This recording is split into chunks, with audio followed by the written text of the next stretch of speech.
Kami dalam rancangan IDEC buat episod nombor 3. Okey, nak berbincang isu-isu topik-topik semasa.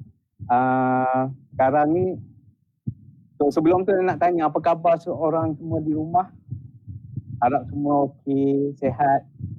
Sempena lockdown pun dah nak habis, kalau tak silap 14 hari bulan, tapi kita tak tahu whether kena sambung ke tak. Rasa kena kot. So tak apa, hari ni kita nak sembang-sembang santai, relax saja. So sebelum tu saya nak ungkai isu topik untuk hari ni, iaitu kontraktor idaman versus mimpi ngeri. Kenapa tu? Sebab banyakkannya orang sekarang takut nak hire atau ambil kontraktor sebab banyak yang berlaku. So hari ni kita nak berbincang. Sebelum tu saya nak ajak teman saya untuk bersama saya sembang mengungkap isu-isu ni, dan juga kita ada tetamu khas. Beliau seorang suri rumah yang berlatarkan undang-undang, dan beliau juga merupakan bekas klien IDEX, klien lama kami lah. So sebelum tu saya nak jemput sahabat saya, Reza Zainuddin. Assalamualaikum Reza. Waalaikumsalam. Apa khabar? Khabar baik. Macam mana Reza? Lockdown ni masih okey ke? So far okey lagi. Tak ada apa-apa masalah. dah tak sunyi macam minggu lepas. Masih sunyi juga. Okey, Reza, kita nak ajak klien IDEX kita dulu untuk join bersama kita untuk sembang mengupas isu topik idaman versus mimpi ngeri. So, Puan Farah Fatah. Assalamualaikum Puan Farah. Waalaikumsalam. Khabar Puan Farah, sihat? Alhamdulillah. Syarul macam mana? Alhamdulillah. So macam mana lockdown Puan Farah? Kami sekeluarga tetap kekal duduk kat rumah. Bagus. Ikut SOP Yeah. Okey, Farah, hari ni kita orang nak berbincang dengan Farah pasal kontraktor idaman versus mimpi ngeri. Yeah, Ada macam kontraktor ni, kadang-kadang bila kita nak ambil kontraktor ni, kita tak tahu sama ada kontraktor ni adalah kontraktor yang bagus atau tak bagus. Maksud saya bagus tak bagus tu dari segi adakah kontraktor tu yang jenis mengikut apa yang kita nak atau sebaliknya. So kalau saya nak tanya Puan Farah lah, pernah tak Puan Farah, sebab Puan Farah pernah jadi klien kami kan? Betul. So pengalaman Puan Farah, pernah tak dapat seorang kontraktor yang tak elok ke apa ke? Ada tak? Boleh cerita tak pengalaman Puan Farah? Okay, personally kalau saya memang tak pernah lagi lah. So far tak ada lagi lah, Alhamdulillah. Tapi perkara ni pernah berlaku dekat kedua bapa saya di Ipoh lah. Jadi pada waktu tu, ialah orang tua kan. Jadi bila dah diberi satu harga tu dan juga kerja-kerja yang dibuat, tapi along the way tiba-tiba ada tambahan yang menyebabkan mereka kena keluarkan lebih banyak duit dan mereka kena tampung kos-kos tu. Jadi benda tu agak mengecewakan mereka. Jadi kat situ tu saya rasa perkara yang perlu kita ambil jugalah waktu tu. So benda ni biasanya berlaku kepada orang-orang yang sudah berumur. Diorang nak ambil tapi mungkin tak ada orang nak guide diorang apa. Ya mungkin. So Reza, saya nak tanya sikit kalau macam from your point of view dari segi ID, so macam mana you macam kontraktor, you know how kontraktor works. Biasanya kalau you approach kontraktor as an ID, maknanya customer ke kontraktor ke ID. Macam mana you approach diorang? Boleh tak you bagi insight? Okey, dia selalunya klien kepada ID kepada kontraktor. Tak pun ID itu sendiri ada dalam kontraktor tu. Oh, okey. So kontraktor ni pun ada banyak jenis.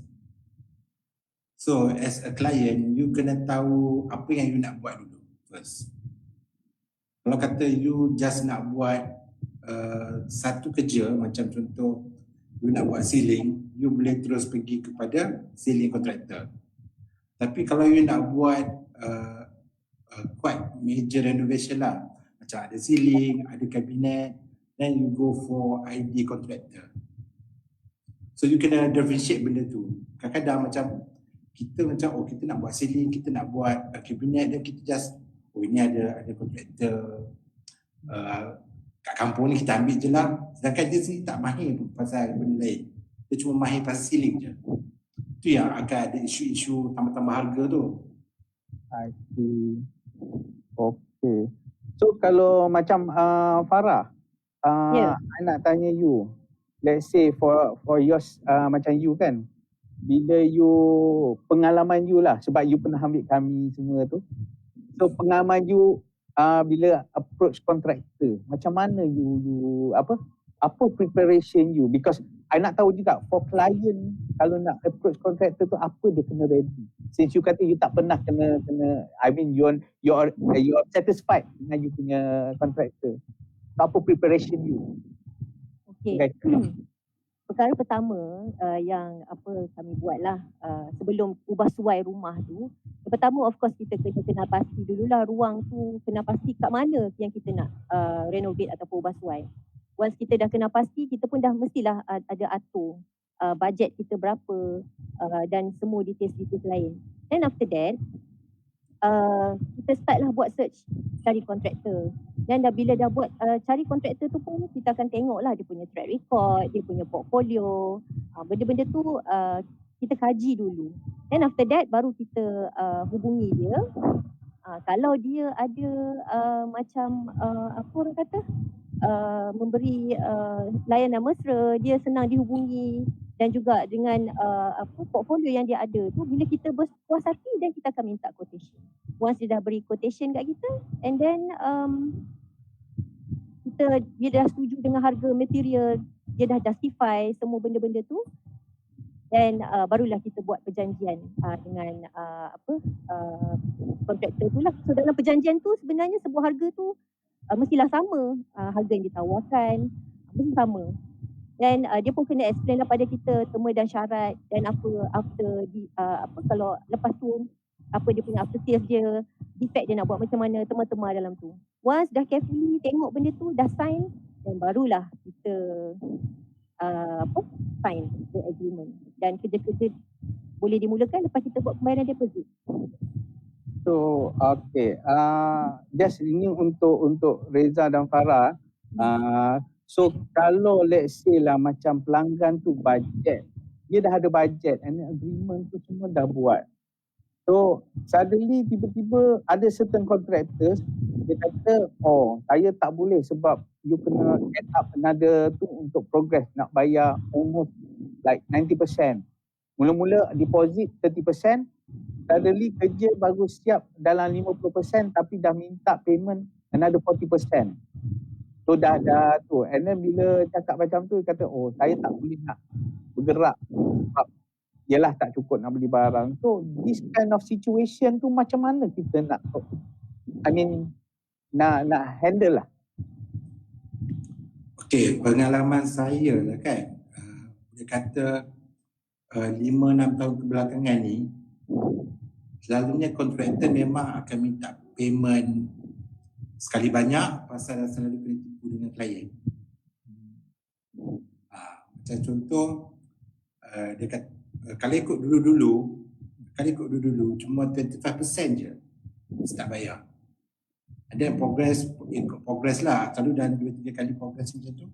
Tapi sekarang selalunya 50 hingga 80% kontraktor dah minta.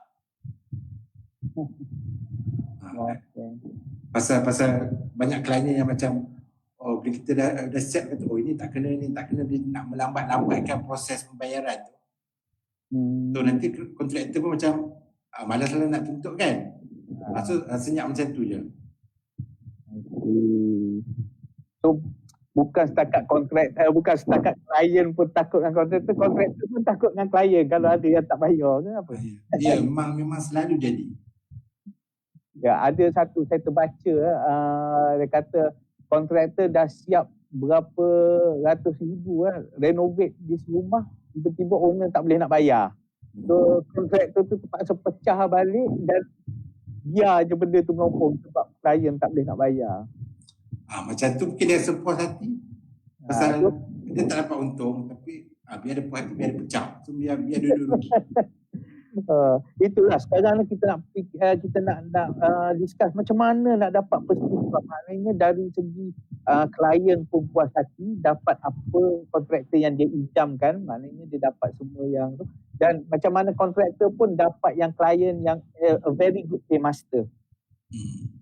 So Puan Farah, Betul. kalau let's say lah I nak tanya you just a question dari segi you jenis suka kontraktor apa kontraktor idaman you? Okey. Kalau saya macam tadi kan isu yang tadi tu. Saya sebenarnya lebih kepada kita kalau boleh kita berbincang lah. Kena ada komunikasi dua hala dengan kontraktor. Kita buat apa-apa pun kita kena berbincang.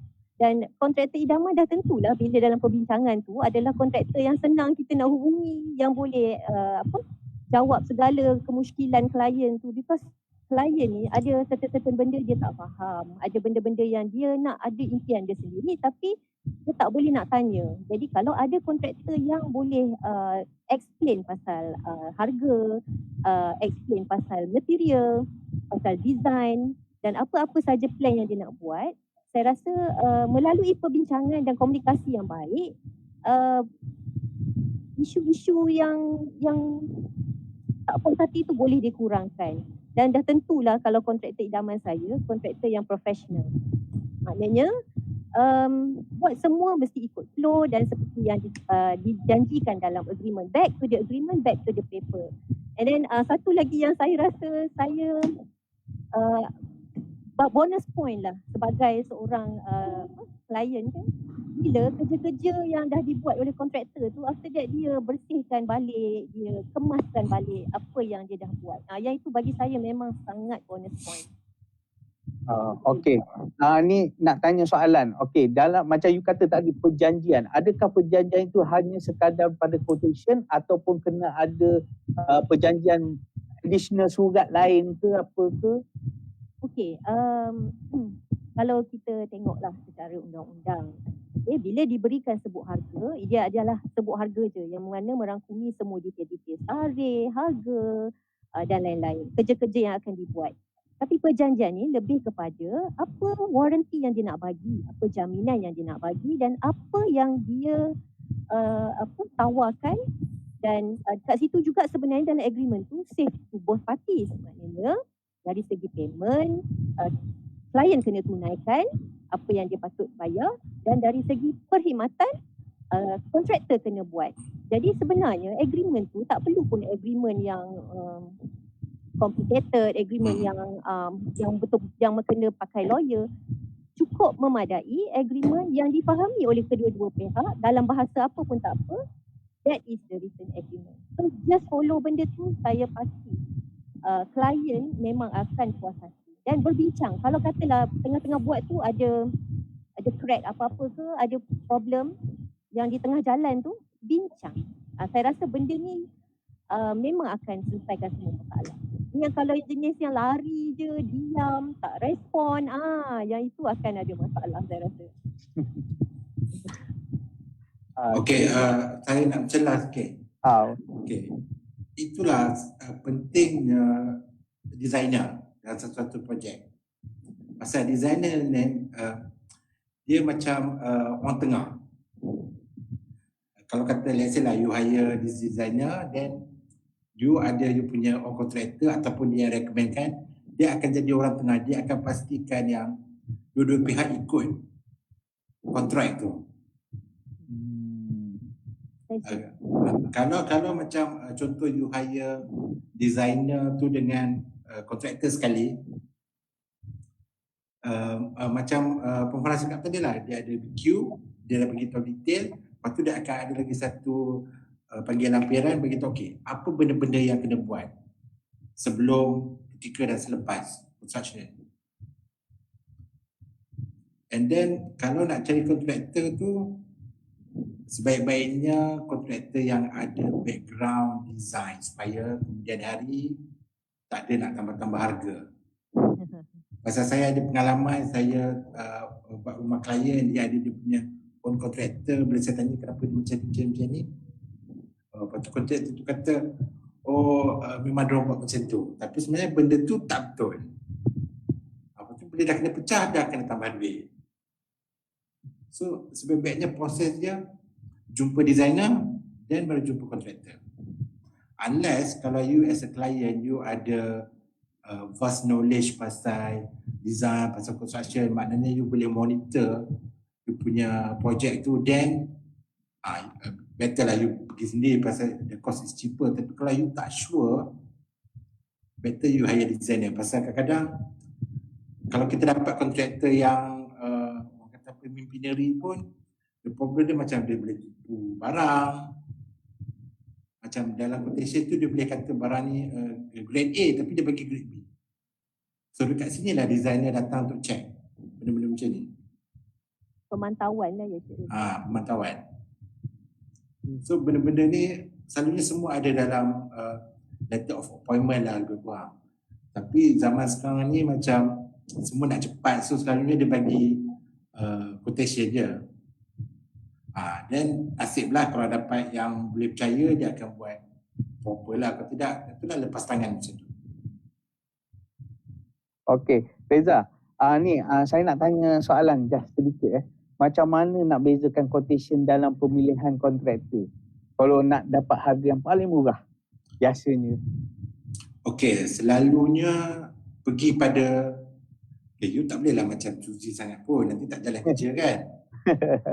So sebaik-baiknya you dapatkan 3 quotation daripada 3 kontraktor lah. At the same time you boleh tengok dia punya performance, then baru you decide. Kadang-kadang mungkin yang A ni harga lebih mahal, mungkin dia pakai material yang lebih bagus. So benda-benda ni, that's why you kena ada knowledge untuk you tahu apa benda yang dalam tu. Okey, kalau macam kontraktor yang tipu, macam tak buat kerja seperti dijanjikan, apa yang kita boleh buat lah? Itu soalan daripada one of our viewers lah. Okey, kalau kata you go through designer akan uruskan lah. Benda tu. Tapi kalau macam you go direct, itu rasa Puan Farah mungkin tahu pun macam mana nak itu legal ke apa ke. Okey. Kalau macam berlaku pertikaian lah, tak puas hati, dia ada beberapa saluran lah. Itu sebab pentingnya agreement ni dokumen lah, kita panggil dokumen yang kita akan bawa. Jadi kalau kita nak buat tuntutan ke, kita nak buat aduan, kalau tak ada agreement, cakap mulut je memang takkan diterima lah kan. So ada beberapa saluran yang saya nak share kat sini. Yang pertama, kita boleh pergi ke Tribunal Pengguna, KPD and HEP kan, hal ehwal pengguna. So jadi pengguna ni dilindungi lah daripada dilindungi di bawah Akta Perlindungan Pengguna. So jadi untuk tuntutan nak dapat pampasan kerja-kerja yang tak dijalankan dengan betul, jadi kita boleh pergi kat sini. Okey, selain daripada tu kita boleh pergi yang kedua, tuntutan civil di mahkamah. Okey, maknanya kita untuk macam contohlah kerja-kerja renovation yang besar, contoh melibatkan dalam 400,000, 500,000, amount dia sangat besar. So apa kita boleh buat? Kita pergi tuntut di mahkamah civil. So proses dia agak lama tapi berbaloi kadang-kadang ya. Okey. Yang ketiga, kita boleh pergi tuntutan judikasi ataupun arbitrasi, kita panggil timbang tara, adjudication and arbitration, yang mana kita selesaikan tuntutan ni bukan dalam mahkamah, di luar mahkamah. Kita panggil ADR, Alternative Dispute Resolution. So kita selesaikan kat luar mahkamah apa yang kontraktor ni boleh provide dan bayar pampasan dan apa yang klien ni mahu. So maknanya it's a win-win situation. Dan yang keempat, okey, jika ada orang kata kerja-kerja yang tak wujud. Contoh kita dah bayar ni macam Cik Reza cakap tadi kan, 50 hingga 80% dah kontraktor ataupun dah minta duit, kita dah bayar ni, tiba-tiba kerja tu tak jalan, tak wujud. Jadi kita boleh buat laporan polis, pergi ke korum jenayah, dan polis akan buat catatan, buka kertas catatan. Kalau dia nampak ada elemen jenayah di situ, ada elemen penipuan, dan dia akan bawa perkara ini ke mahkamah jenayah. So saluran-saluran ni kita boleh guna daripada segi klien untuk dapatkan apa fakta. Okey, terima kasih. Puan Farah, tak, okey. Ini soalan terbuka untuk Puan Farah atau Reza. Ya. Macam contohnya, ini kita tahu yang mana macam IDEX kami dah memang ada designer dengan kontraktor, dah absorb sekali. Tapi bagaimana dengan kontraktor yang di luar sana bila datang jumpa klien, tiba-tiba kata, oh saya nak kena, saya boleh buat ni, buat benda-benda yang simple tapi macam mengupah orang Indonesia atau orang Bangladesh untuk buat kerja. That means cara dia buat tu simple je. Oh, nak betulkan toilet contohnya. So dia orang renovate toilet apa, tidak memerlukan ID apa. So benda tu bila berlaku, apa bezanya ambil dengan kontraktor biasa dengan kontraktor yang dah ada complete dengan ID tu. Sebab kerana sekarang ni kita tahulah dengan keadaan pandemik apa, orang semua kekurangan duit. Jadi dia orang nak cari yang terbaik dan yang termurah. So adakah benda ni, apa nasihat orang untuk diorang ni yang ambil je without apa-apa yang proper punya? Okay, macam saya cakap tadi, kalau you rasa you tak ada knowledge yang pasal construction, you just dengar orang cakap, then you hire je siapa-siapa, that should be risky lah. So better you pergi jumpa proper contractor yang designer, so dia akan guide you. Okay.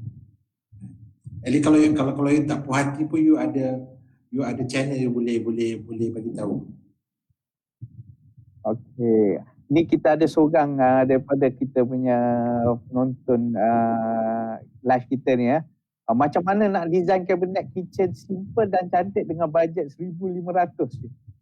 So adakah benda tu macam memainkan space terlibat ke apa untuk 1,500 nak design kitchen cabinet?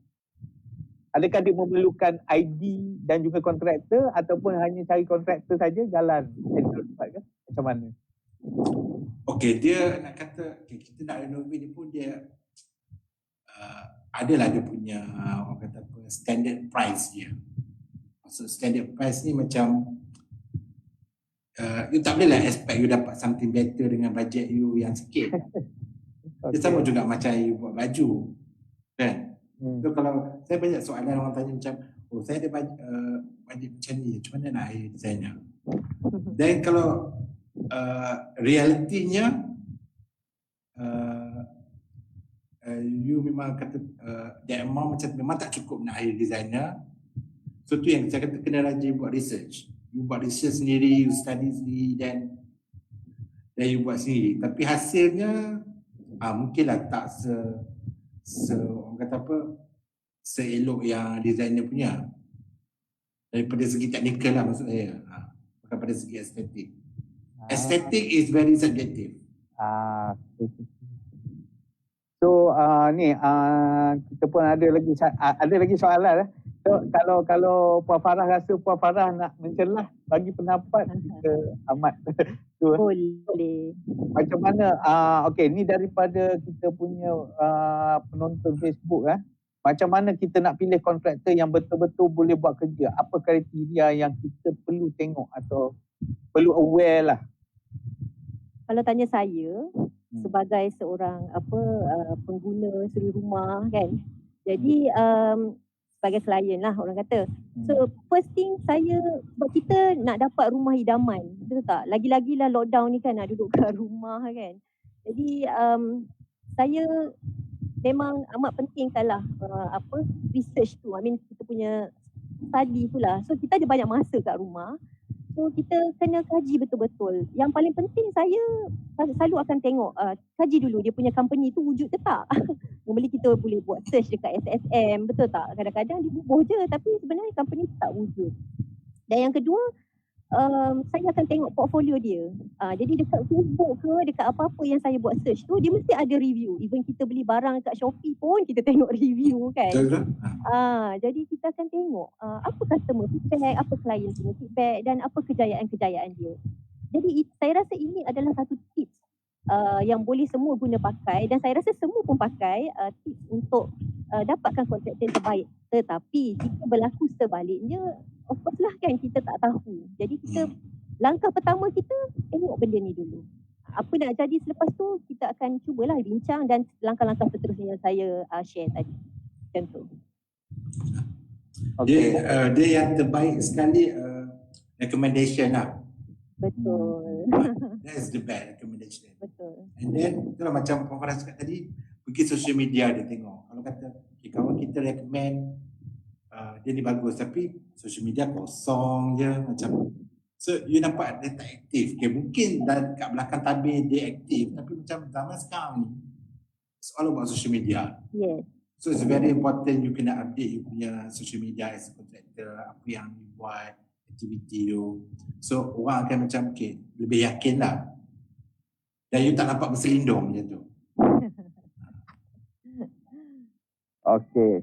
So ni saya nak tanya Reza, customer dia ada hak tak untuk minta tempoh warranty kerosakan pada apa, let's say dia buat renovation tu, benda dah siap. And then berapa lama period dia nak minta? Yang untuk defect, biasanya kalau kita beli rumah kan dia ada defect period kan. So masa untuk defect tu. Kalau project design and build macam yang kita renovate rumah semua ni, selalunya dalam 2 bulan je. 2 bulan. Okay. 2 bulan kita retain the final payment tu. Kalau ada macam tiba-tiba pecah ke still kontraktor akan repair lah. Sebab ada one of the customer dia pernah hire untuk orang buat renovate rumah, tapi lepas renovate after 3 months macam tu, 3 months 4 months tu tanah dia mendap, lepas tu benda tu crack, dia buat extension. And then bila tanah mendap tu dia crack. So bila dia tak tahu dah macam mana dia nak contact kontraktor tu, mungkin saya tak pasti kontraktor tu kata oh tak boleh, dah habis tempoh defect. So bagi dia nak tahu sebenarnya berapa tempoh defect tu. Kalau extension berapa lama, kalau setakat minor renovation berapa lama. Adakah dia ada macam okay untuk certain project dia ada certain period? Memang ada. Macam kalau kata macam go for corporate, selalu dia akan macam setahun. Tapi kalau projek renovation rumah, you interior design lah, okay, dalam 2 bulan. Dan pasal bab yang tanah mendap tu tadi, saya rasa itu masalah daripada awal lah. Sepatutnya selalu kalau kita nak buat extension, kita kena ada engineer. Nak check tanah lain lah. Kalau you extension dekat kawasan perumahan, itu memang awal-awal tanah tu dah okey. Kalau macam lot-lot banglo, kadang-kadang tanah tu tak betul-betul 100%. Dia tambah, overall dia tambah tengah-tengah je. Ada suatu klien kena tahu, tak boleh macam kata nak buat saja terus jumpa kontraktor. Dia kena study dulu. Okay.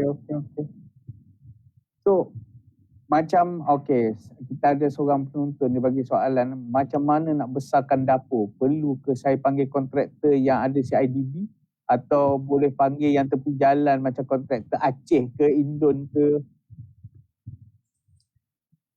Kontraktor Indon tu ada yang bagus, dia punya workmanship, tapi dia tak ada guarantee lah satu.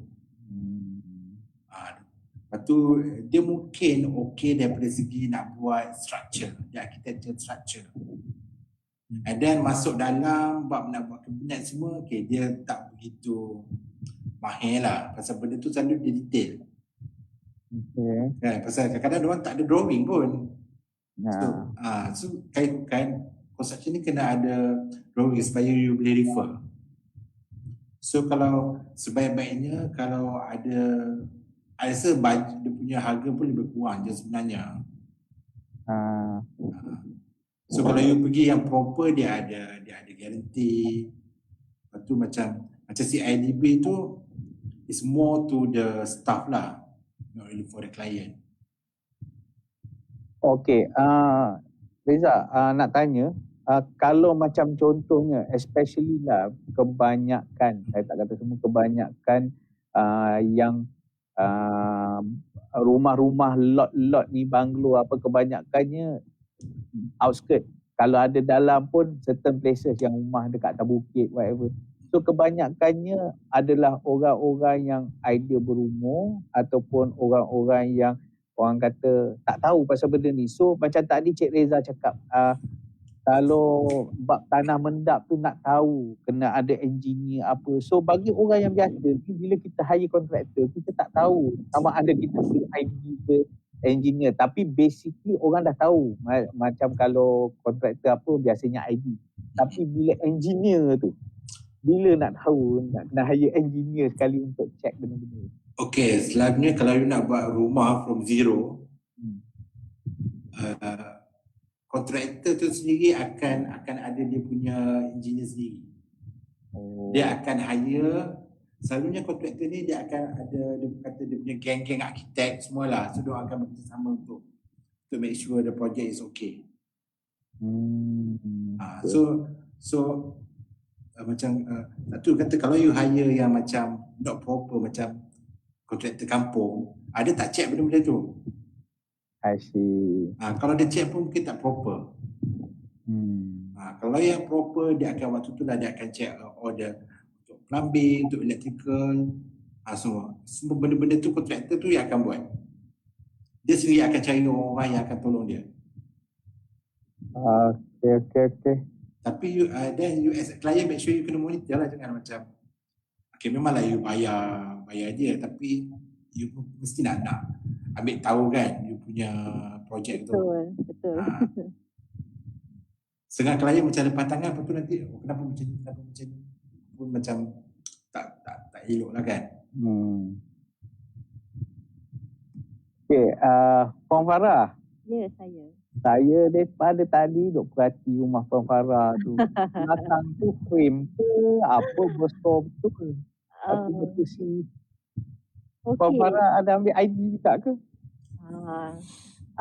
Belakang ni wainscoting sebenarnya, wainscoting dan juga wall deco yang dibuat lah masa proses ubah suai tu. Masa tu saya memang nak dapatkan satu ruang tamu yang selesa, yang berwajah baru selepas beberapa tahun kan. Jadi kita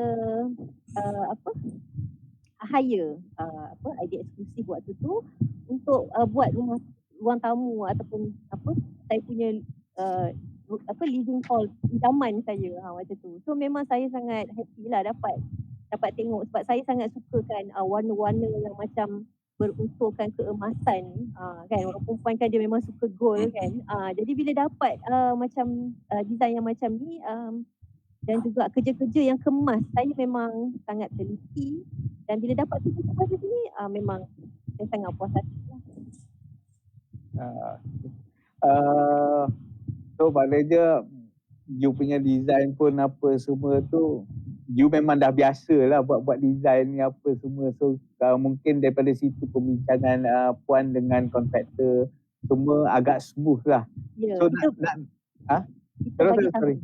kita bagi tahu apa yang kita nak. Jadi konsep apa yang kita nak, apa impian kita, sebab ini rumah kita. Jadi kita tak serah bulat-bulat lah. Maknanya tak ada kita serahkan pada designer dan juga kontraktor untuk buat. Kita bagi tahu, okay, I have a dream untuk dapatkan living hall yang macam ni, konsep yang macam ni, yang segar, dan dia bagi cadangan. Okay, why not kita buat macam ni. Tapi masa proses ubah suai tu buat, kita bincang lagi. Rasanya kalau letak macam ni, susun macam ni, lagi okey. Contoh macam wall deco ni. Mungkin masa awal dia susun macam ni, tapi bila sebenarnya in real, letak macam ni lagi cantik. So, kita tanya dia pula, kenapa letak macam tu, dia bagi tahu macam ni. Jadi, benda tu sangat penting, dan betul lah tadi macam Cik Reza cakap, klien jangan lepas tangan, you kena ambil tahu because this is your house. So, kita kena sentiasa berbincang. Saya memang akan senang hati sebagai seorang klien kalau saya ada ruang untuk berbincang dengan kontraktor saya. Jadi kita dapat apa yang kita nak, dan inilah hasilnya, saya sangat puas hati. Macam itulah. Itulah pasal designer pun kalau boleh baca klien tu nak apa kan. Pasal perlunya klien tu bagi hint. Kadang-kadang klien tu dia tahu apa yang dia nak, tapi dia macam tak tahu nak cakap apa. So designer ni akan tolong keluarkan dia punya idea tu. So itu adalah job designer untuk menyelesaikan masalah.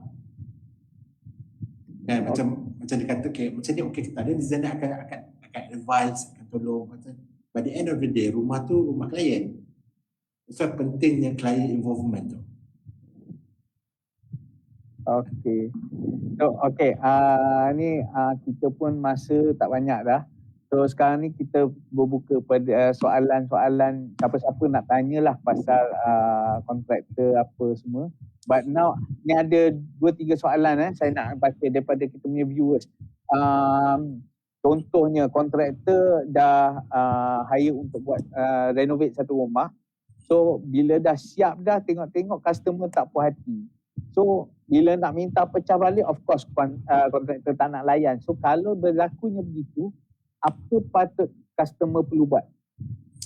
Okey, kalau ikut prosedur yang kita buat untuk projek corporate, every single process tu kena ada approval.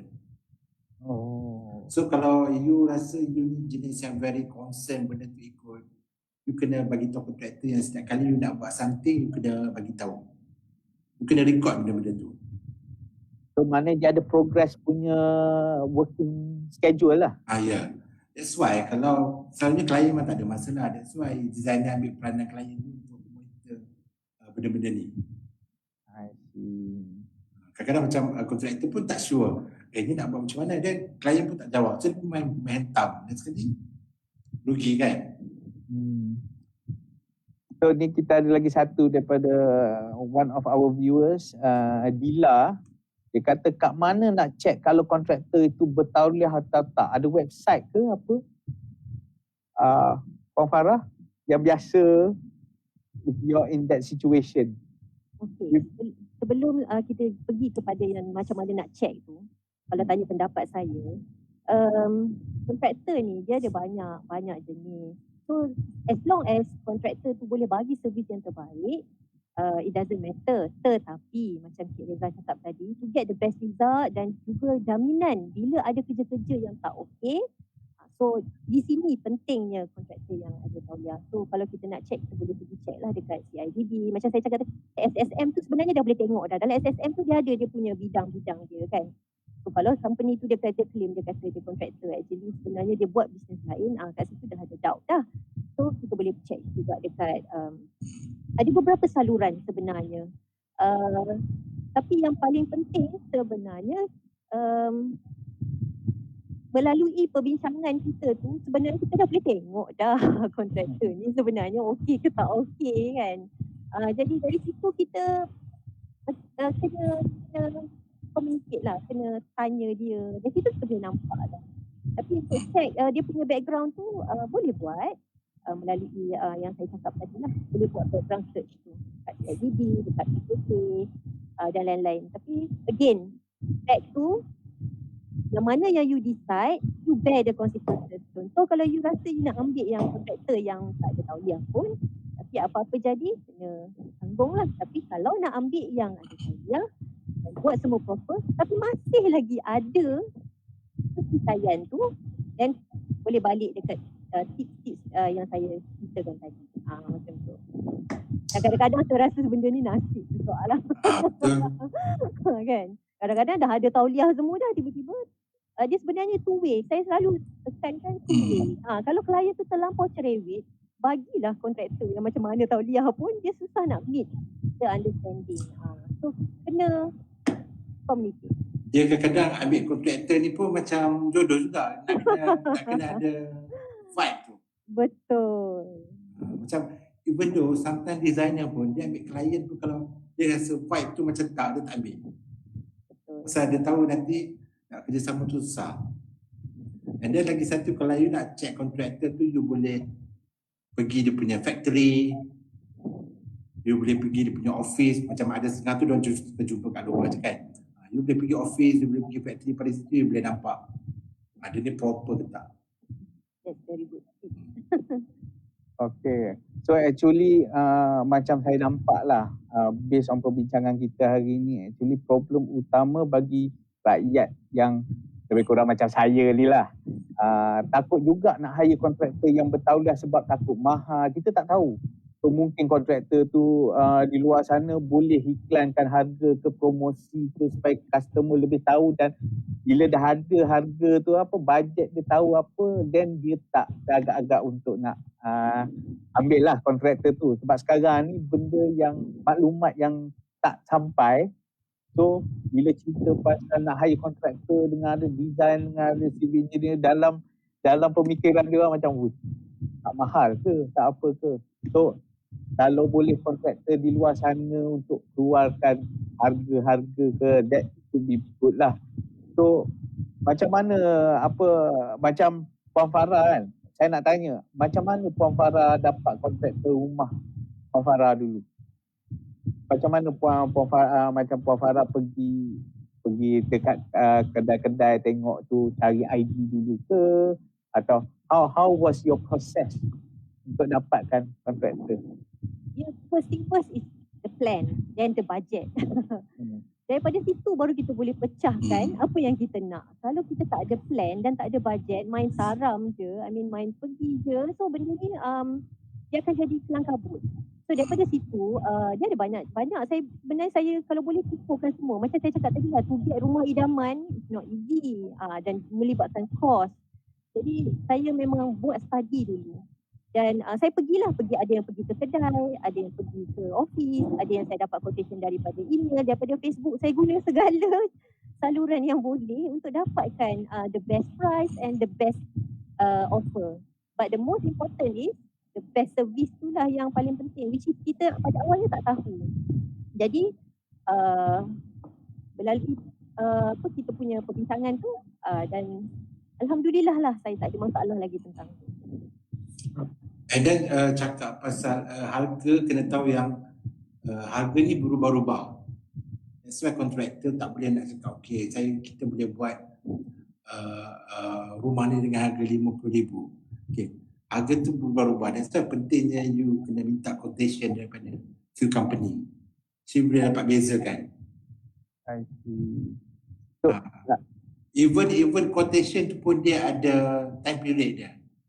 Kalau you tak agree dalam masa sebulan, dia memang akan letak dalam tu. Ada clause tu.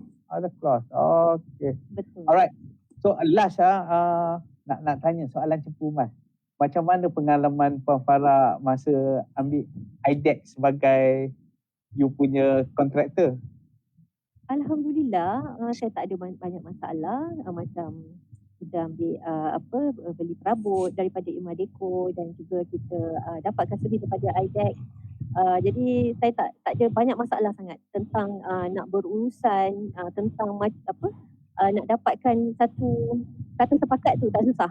Jadi daripada situ proses tu jadi mudah lah. Yang paling penting saya cakap kena bincang dua-dua. So kita dapat satu perbincangan yang baik dan inilah hasil yang baik. Alhamdulillah. Okay. Guys, sebenarnya kita dah kesuntukan masa. Terima kasih banyak Puan Farah, terima kasih Reza. Sama. Lepak sembang-sembang sambil memimba ilmu, membantu mereka memberi pencerahan lah. So kepada penonton-penonton, terima kasih yang mana yang terlibat memberi soalan, bertanya. So hari ini saya daripada IDEC mewakili semua staff di sini ingin mengucapkan terima kasih dan harap semua penonton dapat sedikit manfaat daripada perbincangan kita hari ini. So, sehingga kita berjumpa lagi insya-Allah di minggu hadapan. Bye. Bye. Stay safe. Okay.